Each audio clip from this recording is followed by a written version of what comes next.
In a delightful twist for comic book aficionados, the latest episode of Peacemaker Season 2, Need I Say Door, dropped a subtle but meaningful tribute to one of the character's key architects, Paul Kupperperg.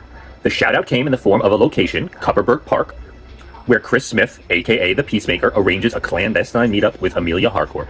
For longtime fans, this wasn't just a throwaway name, it was a wink, a nod, and a standing ovation to the man who helped shape Peacemaker's modern identity. Now, who is Paul Kupperperg, you ask? Paul is a prolific comic book writer and editor whose fingerprints are all over DC Comics history. With over 1,000 stories to his name, he's written for Superman, Aquaman, Doom Patrol, Vigilante, and Peacemaker.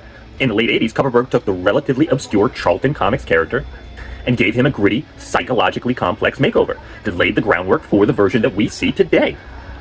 Now, Kupperperg's Peacemaker series in 1988 was a 4-issue descent into madness, morality, and militarism.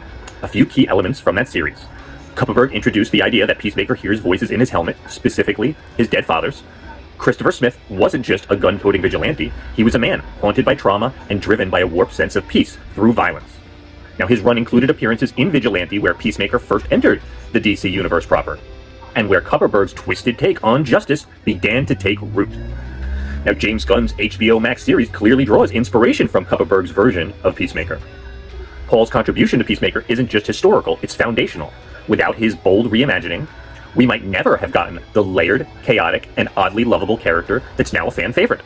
So next time you see Christopher Smith brooding in a park, remember, that park might just be named after the guy who gave him his soul, Mr. Paul Kupperberg.